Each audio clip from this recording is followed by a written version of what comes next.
하나님의 징계 사사기 2장 10절에서 23절 말씀으로 오늘도 하나님을 경험을 하기 원합니다. 우리 모두는 신앙의 본질 안에 속해 있으면서 살아가는 그리스도인들입니다. 뭐라고요? 저와 여러분은 신앙의 본질 안에 속해 있으면서 살아가는 그리스도인이라고 정의할 수 있습니다. 즉 언제 어디서나 무엇을 하든지 간에 늘 하나님의 말씀 안에 있으면서 성령의 인도하심을 따라서 그 말씀에 순종해 나가는 삶을 말하는 겁니다. 사실 그리스도인에게 성령의 인도하심이 없다면 아마도 경건의 모양은 있으나 경건의 능력이 없는 삶이 될 것입니다. 다시 말해서 겉으로는 하나님을 섬기는 것 같지만 실제로는 하나님을 경외하지 않는다는 거죠. 그러면서 성경은 이런 사람들이 있다면 멀리하라고 말씀하십니다. 왜 멀리하라고 하셨을까? 그 이유는 그런 사람에게 하나님의 징계가 있다는 거예요. 즉 하나님의 징계의 대상이라는 거죠. 그것이 더 심각해지면 하나님께서는 그 사람을 심판의 대상으로 두신다는 겁니다. 사실 징계는 정해진 법을 사람이 지키지 않았다는 의미를 가지고 있어요. 여기서 중요한 것은 사람에게 징계가 있다는 의미는 그 전 과정에 어느 정도의 책망도 있다는 것을 포함하고 있습니다. 그러니까 그리스도인에게 책망은 매우 중요한 의미를 가지고 있어요. 책망을 듣는 거 좋아하지 않죠. 그렇지만 성경은 하나님께서 책망하심은 그리스도인에게 굉장히 중요한 의미를 갖고 있습니다. 즉 하나님의 말씀에서 벗어났다라는 경고와도 같은 거예요. 빨간불이죠. 만약에 이런 책망이 없다면 아마도 자신이 하나님 말씀에서 벗어났다는 그 사실을 인식조차 하지 못할 겁니다. 가뜩이나 요즘은 사람들에게 어떤 자신의 잘못에 대해서 이야기했을 때 잘 듣지 않으려고 해요. 예전에도 그랬을 수도 있지만 요즘은 좀 더 그런 것들이 좀 심해졌죠.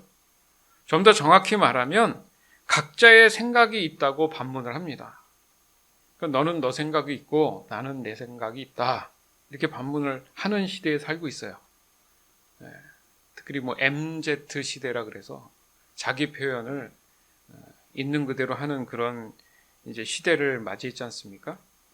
그러니까 다시 말해서 꼭 정답이 어디 있느냐라는 의미겠죠. 물론 각자의 생각을 존중하지 않는다는 말이 아닙니다. 하지만 성경은 명확하게 말씀을 하세요. 진리와 거짓이 명확하게 구분되어 있다고. 그래서 신앙은 진리만을 따르겠다라는 믿음의 고백으로 이루어진 겁니다. 아멘? 그렇잖아요. 그러니까 여기서 생각해 볼 수 있는 것이 바로 여전히 하나님께서 사람에게 구원의 기회를 제공하고 계신다는 사실이에요. 즉 성경에서 언급하는 이 징계의 개념은 한마디로 이야기해서 신앙의 본질로 회복하려는 의미가 크다는 겁니다. 물론 가장 이상적인 신앙은 뭐겠습니까? 징계가 없는 신실한 일상이겠죠. 하나님이 원하시는 것은 사실 그거죠. 굳이 징계까지 안 갔으면 하시죠. 그 문제는 뭐냐 하면 육신의 삶 안에서는 이 죄에서 자유롭지 못하다는 겁니다. 우리가 이번 주에 통독을 하는 내용이 레위기잖아요. 레위기, 그죠? 거기서도 보면 하나님께 드려지는 제사들이 있죠. 그것에 대한 규례들, 또 일상생활에서 벌어지는 해결하지 못하는 그런 부분들에 대한 여러 가지 일들에 대해서 지켜야 할 규례들이 언급되어 있어요. 그러면서 하나님은 그 과정이라든지 처리하는 방법에 대해서 매우 구체적으로 나열하고 계십니다. 그리고 그것에 대해 그대로 따르면 어떠한 문제가 있더라도 다 회복하신다고 말씀을 하시고 실제적으로 그 결과 또한 나타나고 있습니다. 그러니까 여기서도 보면 사람에게는 늘 좋지 않은 문제들이 나타나는구나, 발생하는구나. 그것이 마치 징계의 결과처럼 보인다는 거예요. 왜냐하면 좋지 않은 문제가 발생하기까지는 그 사람에게는 그럴 만한 뭔가의 과정이 존재하고 있었다라는 겁니다. 그럼에도 불구하고 하나님은 늘 하나님의 자녀에게 처방전을 내어주신다는 거예요. 중요한 것은 그 처방전 그대로 적용해야지 좋지 않은 문제들이 해결될 것인데, 그렇지 않으면 결국 그 사람은 안 좋은 결과가 더 악화되더라는 겁니다. 따라서 하나님의 징계는 믿는 자녀에게 있어서 다시금 신앙의 본질 안으로 돌아가게 하시는 전적인 하나님의 사랑이라는 점이에요. 히브리서 12장 6절에서 13절. 주님께서는 사랑하는 자에게 벌을 주시고 그의 아들로 받아들인 자들을 채찍질하신다. 따라서 여러분이 받는 고난을 아버지의 훈계로 알고 견디십시오. 하나님께서는 아버지가 자기 아들에게 벌 주듯이 여러분을 대하시는 것입니다. 아들을 훈계하지 않는 아버지는 어디에도 없습니다. 아들이면 훈계를 받게 마련입니다. 만일 여러분에게 아무 훈계가 없다면 여러분은 사생아이며 참 아들이 아닙니다. 우리는 이 땅에서 모두 육체의 아버지가 있습니다. 그 아버지가 우리를 훈계한다 해도 공경하는데 하물며 영의 아버지의 훈계를 받아들여야 하는 것은 말할 필요도 없지 않습니까? 그렇게 할 때 우리는 생명을 받게 되는 것입니다. 이 땅에서의 아버지는 그들이 가장 좋다고 생각하는 대로 우리를 벌합니다. 그러나 하나님께서는 우리가 그분의 거룩하심을 닮게 하기 위해 벌하십니다. 훈계를 받는 바로 그때에는 즐거움이 없고 고통스럽습니다. 그러나 후에 그 훈계 때문에 더 나은 사람이 된다면 우리에게 평안이 있을 것입니다. 왜냐하면 우리가 올바른 길 안에서 살아가게 되었기 때문입니다. 여러분은 피곤한 손과 연약한 무릎을 강하게 하여 일어나십시오. 올바른 길을 가십시오. 그러면 다리 저는 사람이 절뚝거리지 않고 고침을 받게 될 것입니다. 아멘. 하나님께서는 사랑하는 자에게 벌을 주시고 그의 아들로 받아들인 자들을 채찍질하신다. 벌은 잘못에 대한 대가잖아요. 다시는 그러지 마라라는 의미가 있는 거지 죽으라는 의미가 아니죠. 나이 어린 친구들이 왜 방황을 하고 탈선을 하는 줄 아십니까? 날 좀 봐주세요. 나를 좀 혼내주세요. 그러는 거예요. 왜요? 부모로부터 아니면 그 누구로부터 관심이 멀어졌기 때문에 본능적으로 그들은 관심의 방법을 그런 식으로 하는 거예요. 왜 쟤들 저러지? 고개를 흔들 수도 있지만 그들에겐 그게 갈급한 겁니다. 그렇게 해서라도 관심을 끌려고. 그렇듯이 하나님께서도 하나님의 자녀들에게 벌, 징계, 훈계를 주시는 이유는 그 잘못을 깨우치고 돌이켜서 온전한 길을 가게 하시려는 하나님의 사랑이라고 분명히 말씀하시잖아요. 더 명확히 얘기하면 우리는 그 새로운 생명을 얻게 됩니다. 죽어가는 생명을 다시 살리신다. 그런 의미겠죠. 그리고 하나님께서는 우리가 그분의 거룩함을 담기 위해서 벌하신다. 하나님이 거룩하니 우리도 거룩해야죠. 그렇죠? 그 거룩해야지만이 하나님의 자녀고 영생함을 얻기 위한 거라고 말씀을 하시는 거죠. 또한 그렇지 않습니까? 훈계를 받는 바로 그때 그 순간은 어떻게 즐거울 수 있겠어요? 고통스럽죠. 그러나 그 후에 하나님의 뜻을 알고 내가 잘못했구나. 그걸 달게 받고 그것을 인정한 후에는 그 훈계 때문에 더 나은 사람이 된다면 우리에게 평안이 있을 것입니다. 그러니까 올바른 길 안에 살아가게 된다는 뜻입니다. 이렇게 말씀하시잖아요.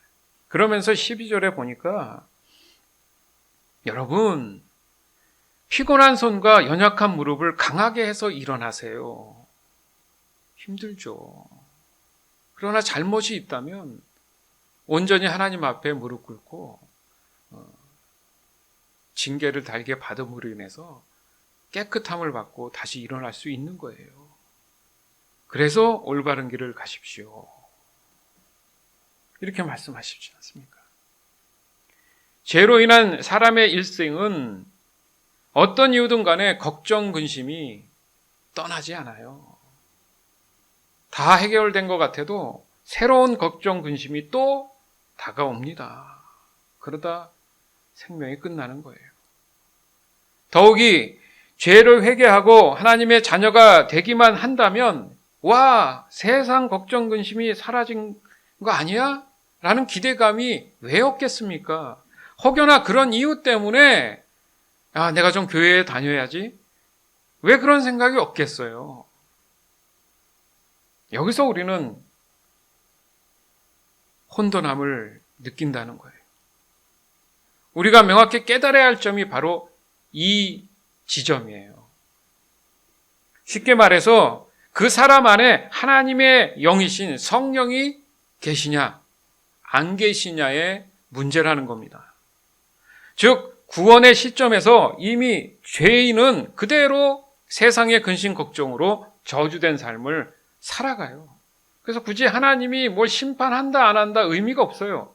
그대로 그냥 그 저주받은 삶으로 끝나는 거죠. 그러나 구원받고 영생을 기다리는 사람은 더 이상 세상의 근심 걱정이 자신의 삶에서 벗어난 상태가 된 겁니다. 믿으시기 바라요. 그러니까 사탄 마귀는 계속 이것을 헷갈리게 하는 거예요. 너 구원 안 받았잖아. 걱정 근심이 계속 있는데? 계속 이렇게 자기 마음을 흔들게 한다는 거죠. 그러나 여러분들 알다시피 이렇게 헷갈린 이유가 실제로 체감하는 세상의 근심 걱정은 구원받지 못한 사람이나 구원받은 사람이나 할 것 없이 모두 동일한 느낌을 갖고 있다는 거죠. 삶에서 동일한 고민을 하고 있다는 거죠. 그렇기 때문에 여기서 많은 사람들이 혼돈을 느낀다는 겁니다.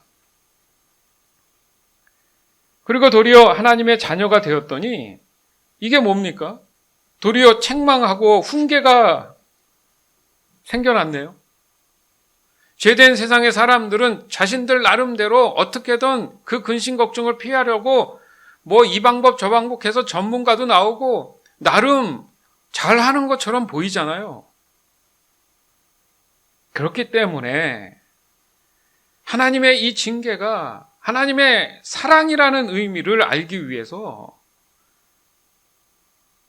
하나님의 자녀들은 더욱 신앙적인 측면에서 성숙해질 필요가 있다는 얘기를 하는 겁니다. 죄된 세상은 여전히 지옥을 향해 가고 있잖아요. 그러나 사실 사람은 지옥을 가도록 창조된 존재가 아니잖아요.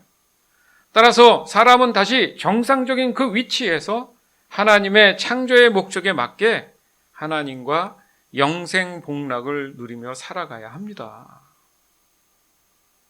그러기 위해서 올바른 길을 가라고 하시는 거예요.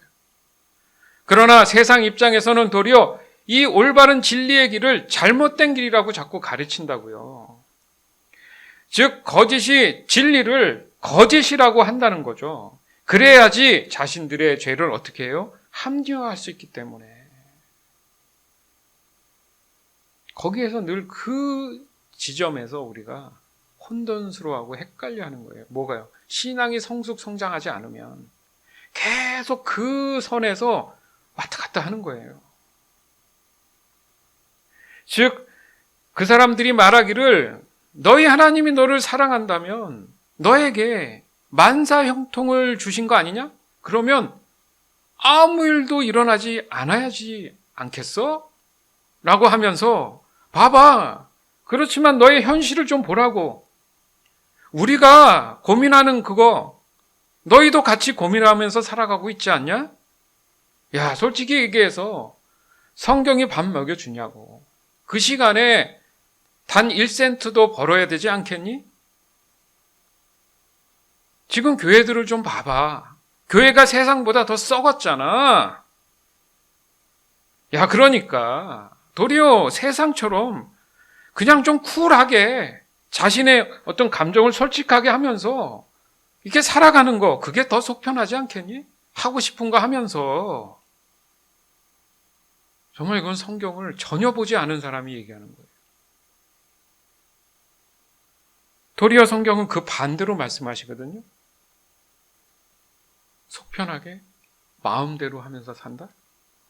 그 말이 얼마나 무서운 말인지 모른다는 거죠. 로마서 1장 28절에서 32절. 사람들이 하나님을 아는 것을 하찮게 여겼으므로 하나님께서는 사람들이 타락한 생각에 빠지게 하시고 사람들이 해서는 안 될 일들을 하게 내버려 두셨습니다. 그들은 온갖 불의와 악행과 탐욕과 악독으로 가득 찬 사람들입니다. 또한 시기와 살인과 다툼과 속임과 저기로 가득 찼으며 남에 대해 말하기를 좋아하고 남들을 비방하고 하나님을 미워하며 거만하고 건방지며 뽐내기를 잘합니다. 그들은 악한 일을 계획하고 부모님께 순종하지 않습니다. 그들은 양심도 없으며 약속을 지키지 않으며 친절하지도 않고 동정심도 없습니다. 사람들은 그런 일을 행하는 사람은 죽어 마땅하다는 하나님의 의로우신 법을 알면서도 자신들만 그런 악한 행동을 계속하는 것이 아니라 그런 행동을 저지르는 다른 사람들까지 잘한다고 두둔합니다. 그렇죠? 익숙하죠? 사람들이 패턴이 똑같잖아요. 그때나 지금이나 사람들이 하는 행동이나 말들이나 관계나 다 똑같잖아요, 지금도. 양심도 없고, 약속도 안 지키고.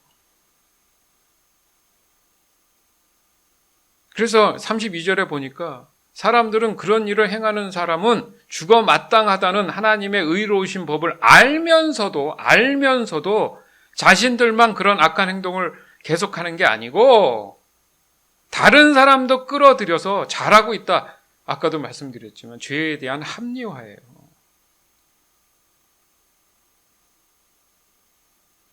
그래서 악은 모양이라도 따라하지 마라. 말하지도 마라. 이런 말씀을 하시는 거죠.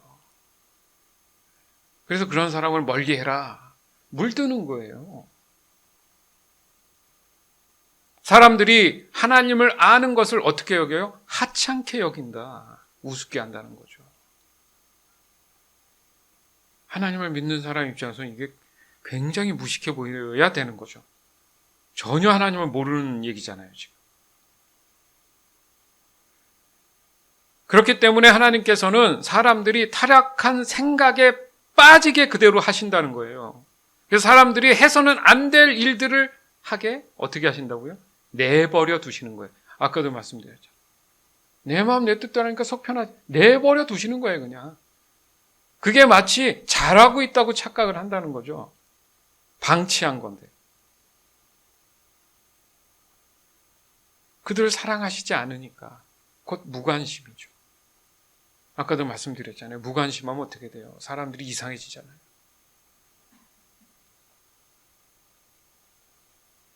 우리가 잘 알고 있는 이 세상의 끝은 언제죠? 예수님의 재림이 있는 그날이잖아요. 그리고 우리의 육신에게 주어진 각자의 시간들이 존재하고 있습니다. 이것이 바로 현실인 거예요. 아무 일도 일어나지 않는 게 아니라 세상은 계속 뭔가를 이야기하고 있잖아요. 예언처럼. 위험하다. 그렇게 하면 안 된다. 그러면서 고통이 있고 자연재해가 있고 뭔가 이야기하고 있잖아요. 아닙니까? 그 현실 속에 우리는 살아가고 있잖아요. 거기서 간접적인 메시지가 내 안에 지금 들어오고 있지 않습니까?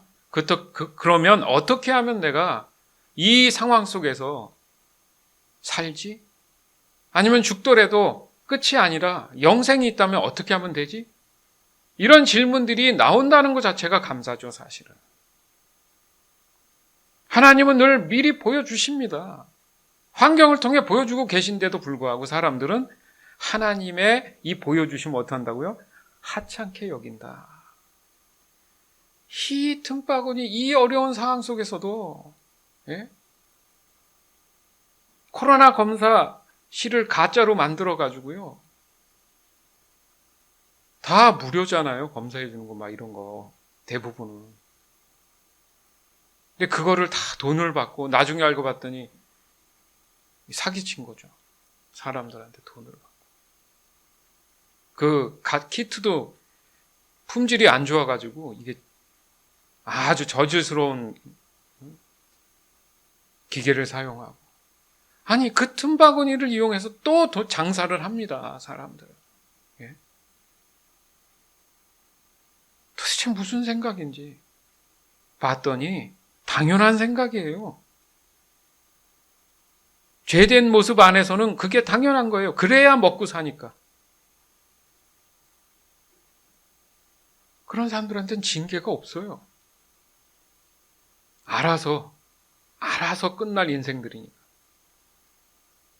내버려 두셨다. 하나님이 내가 잘못해도 특별히 나한테 징계도 없고 이러시네? 큰일인 겁니다, 그건. 아주 상태가 위험한 상태까지 간 거예요.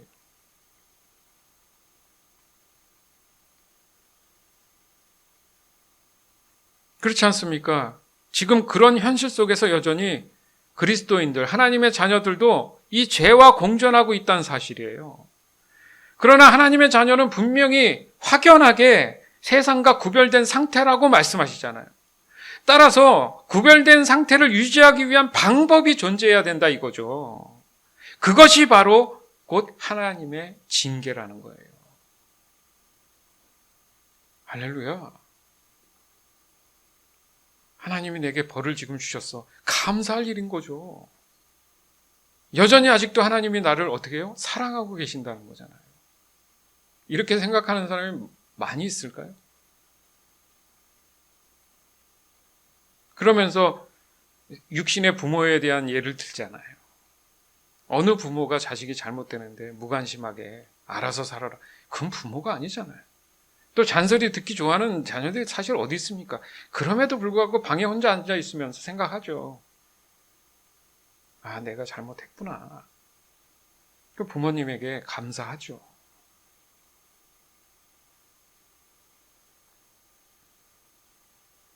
그러나 이 징계마저도 하찮게 여긴다면 그런 사람은 타락한 죄인들처럼 하나님께서도 내버려 두신다는 거예요.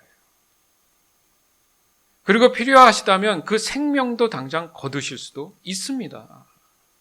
그러나 이 모든 것은 오직 하나님만이 아십니다. 예수님조차도 성령님도 아실 수가 없어요. 오직 하나님만이 결정하실 수 있는 문제입니다. 즉 하나님 안에 있다라는 이 증거로 나타나는 것이 바로 사랑과 공의가 있죠. 그리고 은혜와 반면 심판이 있죠. 그리고 주권과 신실함이 함께 공존하고 있다는 거예요. 그것을 내가 경험으로 체험하게 되면 그 결과 하나님을 향한 거룩한 두려움이 내 안에 들어오기 때문에 자연스럽게 하나님을 경외할 수밖에 없는 겁니다. 다시 말해서 하나님의 징계의 목적과 그 대상이 바로 세상이 아니라 바로 하나님의 자녀들이라는 거예요. 결국 하나님은 자녀를 향한 이 사랑과 공의로 인한 관심입니다. 관심. 그러니까 여전히 아직도 그것은 그 사람에게 기회가 있는 거예요. 그러면 좀 볼까요? 오늘 본문에서도 알 수 있는 것이 이 징계에 대한 내용들이 나와요. 몇 가지가 있는데 첫 번째로 징계의 첫 번째 나타나는 게 뭐냐면 아무리 기도해도 기도를 들어주시지 않더라는 거죠. 먼저 어떻게 해야 됩니까? 징계를 받아야죠. 징계는 받을 생각을 안 하고 빨리 그 문제를 해결해 달라고 기도하는 경우가 많아요. 하나님은 들어주시지 않습니다. 왜? 거룩하지 않기 때문에. 당연히 하나님의 임재가 없죠. 하나님의 임재를 거두십니다. 이미 사람이 하나님을 떠났으니까. 그리고 아무리 말씀을 봐도 깨달아지지 않아요. 하나님의 영이 없으니까. 그리고 당연히 영적인 눈이 어두워지죠. 당연히 자연적으로 일어나는 게 하나님의 보호의 울타리에서 이탈된 상태잖아요. 거두시는 거죠. 그리고 죄의 결과에 대해서 더욱 깊이 빠지도록 그냥 두시는 거예요. 그래서 이제 심하면 이제 멸망하는 거죠. 아니면 제거되는 거예요. 얼마나 무서운 현실이겠습니까? 버림받는다는 게. 사람한테 버림받는 것보다 하나님께 버림받는 게 가장 슬픈 일인 거예요. 사사기 2장 10절에서 15절. 여호수아와 같은 시대의 사람들이 다 죽고 후에 그들의 자녀들이 자라났습니다. 그 자녀들은 여호와를 알지 못했으며 여호와께서 이스라엘을 위해 어떤 일을 하셨는지도 알지 못했습니다. 그래서 그들은 악한 일을 하였고 바알 우상들을 섬겼습니다. 그들은 여호와께서 보시기에 나쁜 일을 했습니다. 그들은 이스라엘 백성을 이집트 땅에서부터 이끌어내신 조상들의 하나님 여호와를 배반하고 주변 사람들이 섬기는 신들을 섬기기 시작했습니다. 그 때문에 여호와께서 분노하셨습니다. 이스라엘 사람들은 여호와를 따르지 않고 바알과 아스다롯을 섬겼습니다. 이스라엘 백성에게 화가 나신 여호와께서는 약탈자들이 이스라엘 백성을 공격하여 그들이 가진 것을 빼앗게 하셨습니다. 여호와께서 이스라엘 백성을 주변 원수들에게 넘겨주셨으므로 그들은 적들이 공격해오는 것을 스스로 막아낼 수 없었습니다. 이스라엘 사람들은 싸우러 나갈 때마다 졌습니다. 이는 여호와께서 그들에게 벌을 내리셨기 때문이었습니다. 여호와께서 이미 그들에게 경고하셨던 대로 되었습니다. 그래서 이스라엘 사람들은 많은 괴로움을 겪었습니다. 그렇죠? 분명히 하나님께서는 그들에게 경고하셨다. 책망이죠. 책망하셨죠. 그래도 안 들었죠. 그래서 징계, 벌을 내리셨잖아요. 그 결과가 어떻습니까? 아무리 나가서 싸워도 졌어요. 그러니까 이스라엘이라는 나라의 독특성이 뭡니까? 하나님 없이는 아무것도 할 수 없는 나라예요. 이게 우리 신앙의 상징입니다. 신앙의 본질의 근거를 보여주는 내용인데 그거를 밖으로 끄집어내서 역사적 사실로 지금 표현하고 계신 거예요. 그러니까 이스라엘과 하나님과의 관계가 나와 하나님과의 관계처럼 느껴져야 된다는 거죠. 그렇지 않습니까? 이 당시에 보세요. 여호수아가 같은 시대의 사람, 그 모든 사람들이 다 죽었다. 그렇다고 해서 이스라엘이 하나님과의 관계가 끊어진 건 아니란 말이에요. 그럼에도 불구하고 이스라엘 사람들은 하나님을 알지 못했다. 그러면 중간에 그 중간을 이어주는 사람들이 그 후손에게 하나님에 대해서 얘기를 안 해준 게 되잖아요. 심각한 문제죠. 우리가 늘 강조하는 믿음의 유산이라는 얘기.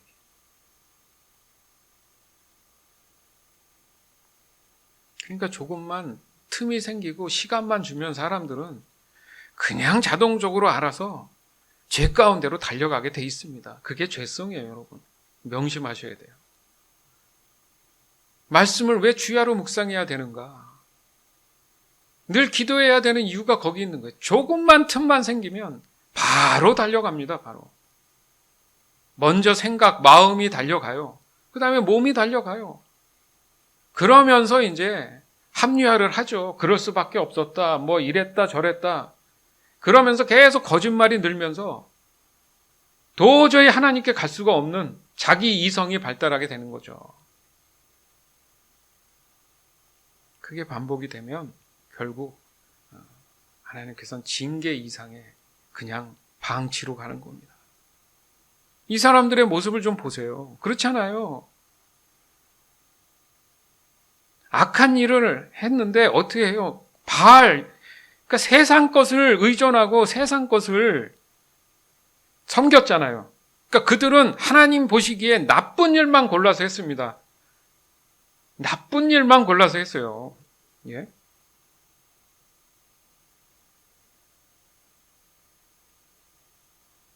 조상들의 하나님 여호와를 배반하고 주변 사람들이 섬기는 신들을 섬겼다. 눈앞에 보이는 주목을 믿은 거죠.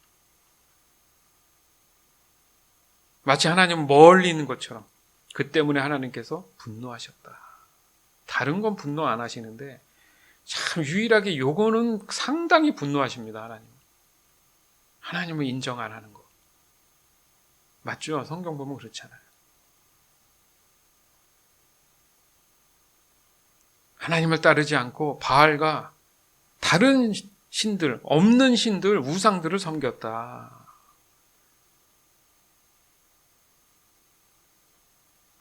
그래서 끊임없이 하나님께서 징계를 내리시잖아요.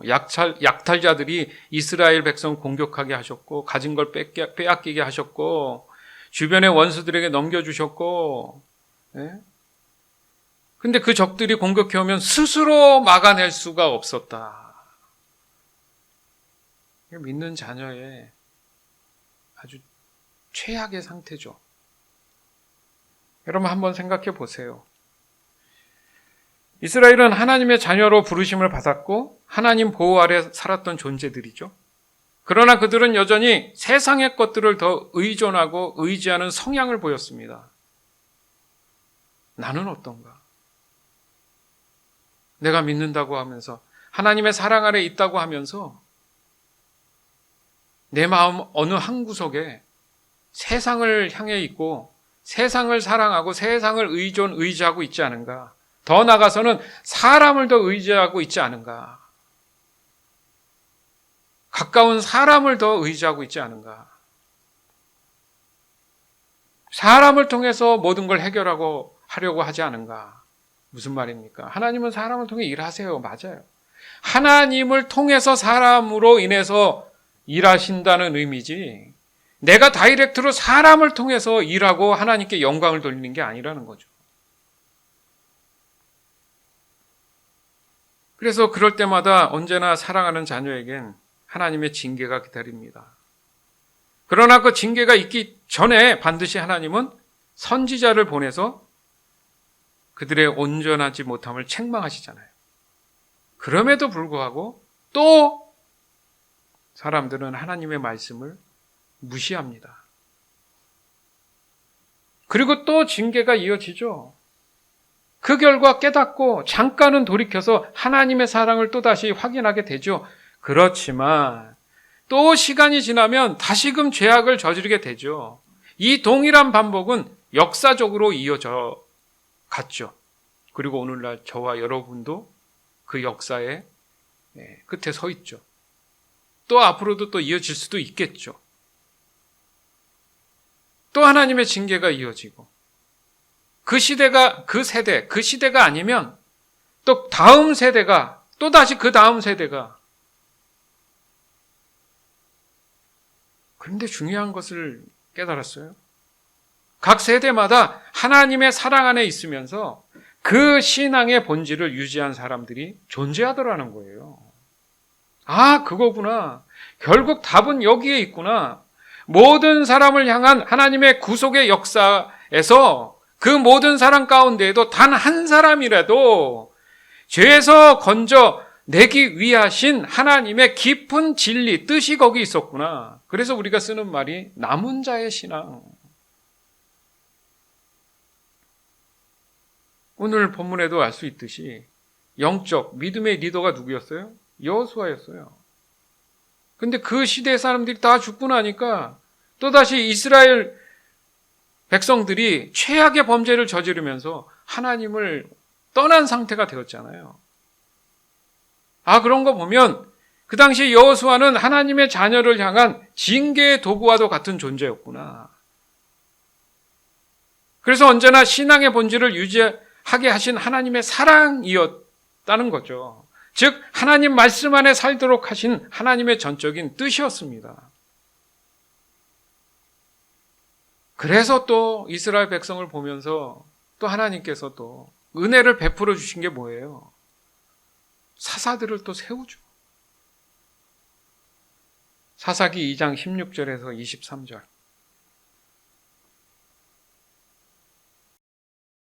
그때 여호와께서는 사사라고 부르는 지도자들을 세우셨습니다. 이 지도자들은 약탈자들로부터 이스라엘 백성을 구해주었습니다.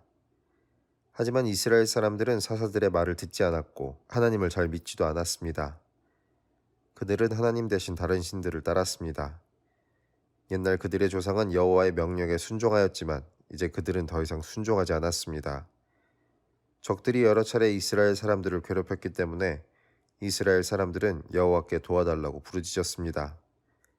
그때마다 여호와께서는 이스라엘 사람들을 불쌍히 여기시고 이스라엘을 적에게서 구하기 위해 사사를 보내주셨습니다. 여호와께서 사사들과 함께 하셨기 때문에 그 사사들이 살아있는 동안에는 적들로부터 구해주셨습니다. 그러나 이스라엘 사람들은 사사들이 죽으면 다시 죄를 짓고 거짓 신들을 섬겼습니다. 이스라엘 사람들은 그들의 조상보다 더 악했습니다. 그들은 나쁜 길에서 벗어나려 하지 않았습니다. 그래서 여호와께서는 이스라엘 사람들에게 분노하셨습니다. 여호와께서 말씀하셨습니다. 이 백성은 내가 그들의 조상과 맺은 약속을 깨뜨렸다. 이 백성은 내 말을 듣지 않았다.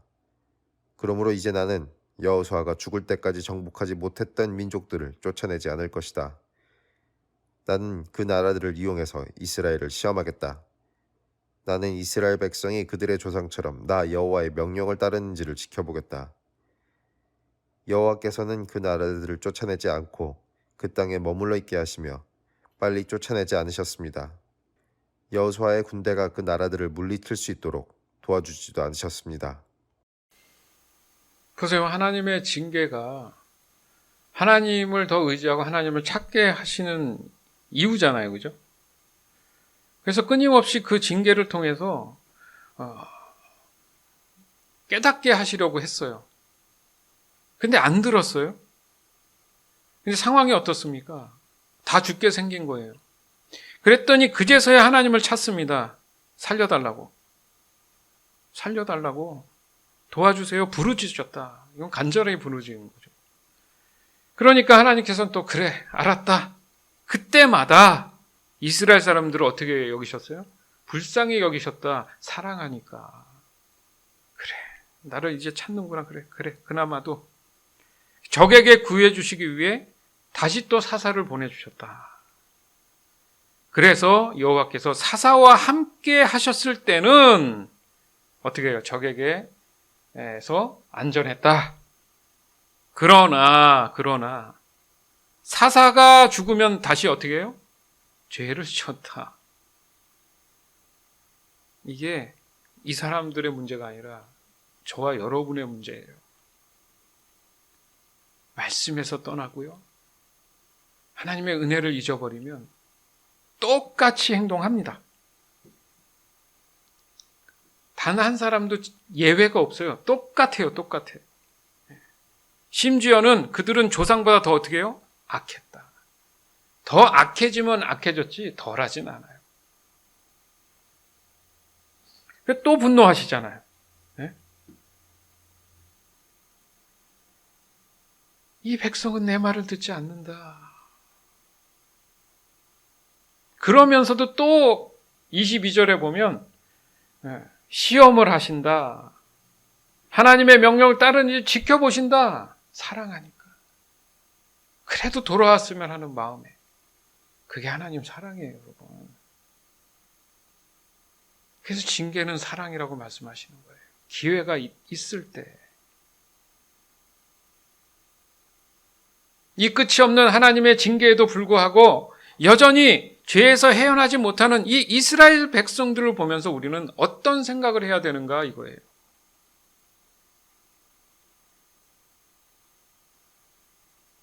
때론 잘못된 이 신앙관이 생긴 부분이 뭐냐 하면 그냥 하나님의 징계가 두려워서 하나님 말씀 지켜야지. 거꾸로 생각하는 어리석음에 빠지는 경우도 있습니다. 그러니까 중요한 게 뭐예요? 징계가 먼저 있었던 게 아니잖아요. 사람의 범죄가 먼저 있었잖아요. 그죠? 즉 죄로 인해서 불순종이 먼저 있었던 게 아니라 하나님의 복됨으로 인해서 순종이 먼저 있었어요. 근데 이걸 바꿔놔 버린 거야. 그러니까 율법주의, 행위로 인해서 구원을 받을 수 있다는 오해를 하는 거예요. 그렇잖아요. 하나님 말씀을 거스른 것은 사람이잖아요. 그러니까 악에서 시작하면 악순환이라고 하죠. 반대로 얘기하면. 그렇기 때문에 선으로 시작해서 선순환이 돼야 된다는 거잖아요. 그렇기 때문에 하나님의 이 징계는 악에서 선으로 다시 회복하시기 위한 구원의 여정과도 같은 겁니다. 아멘. 따라서 하나님의 자녀로 다시 회복된 것이라면 하나님의 징계가 있기 전에 하나님 말씀 안에 늘 거하면서 성령의 인도하심으로 철저히 순종하는 삶을 신실하게 유지하는 것, 이건 매우 중요하구나. 그럼에도 불구하고 때론 왜 안 넘어지겠습니까? 성경에도 그렇게 말씀하시잖아요. 그럴 때 하나님의 관심은 사랑과 공의로 그 사람을 또다시 그 죄에서 건져주시기를 원하는 거잖아요. 그것이 하나님의 징계의 목적입니다. 이상한 게 아니에요. 내가 뭘 잘못했나? 근데 그 잘못이 잘못했구나 이게 아니라 이거 벌 받기 싫은데 또 왜 나한테 이런 일이 생기지? 이게 부정적인 생각을 한단 말이죠. 주 안에서 사랑하는 여러분, 하나님의 자녀들이 신앙의 본질에서 떠나면 하나님은 그들에게 징계하실 것입니다. 그들을 징계하는 이유는 바로 그들을 너무도 사랑하시기 때문이에요. 즉 징계를 통해 신앙의 본질을 회복하시기 위한 하나님의 공의인 겁니다. 따라서 우리 모두가 명심히 해야 할 것이 여전히 나는 이 신앙의 본질에 머물러 있는가 늘 돌아보는 거예요. 이는 곧 하나님의 사랑을 더욱 깊이 깨달아서 더 이상은 죄와 타협함 없이 세상과 구별된 사람으로서 내 안에 내주하시는 성령의 지혜를 따라서 하나님 말씀에 어떤 상황 속에서도 담대히 순종해 나갈 수 있도록 날마다 경건한 삶을 유지해야 된다는 뜻입니다. 그렇기 때문에 특별한 방법이 존재하는 게 아니에요. 다시 한번 말씀드리지만 바로 지금 이 순간, 과거도 아니고 미래도 아니고 바로 이 순간 내 자신이 온전히 하나님 사랑 안에 있는지, 그리고 그 사랑으로 인해서 살아가기를 내가 지금 애쓰고 힘쓰고 있는지가 중요한 거예요. 그 나머지는 하나님이 알아서 해주십니다. 이게 믿어져야 되는 거예요. 땀 흘리고 노력해서 일하게 해도 하시는 것도 하나님이세요. 믿으시기 바라요. 내가 노력한 것 같아도 하나님이 함께하는 그 땀 흘림은 세상 것과 비교할 수 없습니다.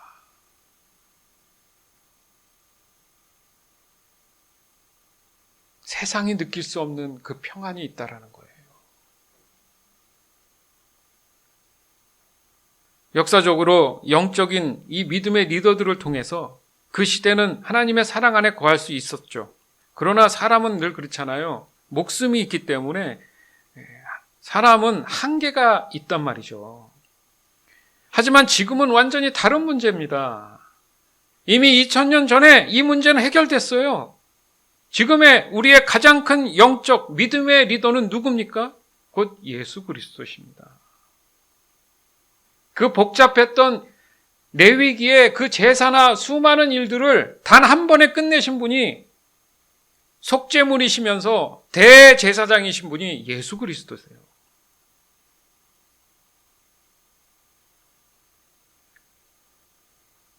따라서 이 진리를 다시 한번 명심해서 언제든 바로 이 예수 그리스도의 이름으로 하나님의 사랑 안에서 신앙의 본질을 유지해 나갈 수 있는 저와 여러분이 되기를 오늘 이 시간 간절히 주 예수 그리스도 이름으로 축원합니다. 아멘. 이사야 53장 4절에서 5절. 그는 실로 우리가 받아야 할 고통을 대신 받고 우리가 겪어야 할 슬픔을 대신 겪었다. 그러나 우리는 그가 징벌을 받아서 하나님에게 맞으며 고난을 받는다고 생각하였다. 그러나 그가 찔린 것은 우리의 허물 때문이고 그가 상처를 받은 것은 우리의 악함 때문이다. 그가 징계를 받음으로써 우리가 평화를 누리고 그가 매를 맞음으로써 우리의 병이 나았다. 아멘.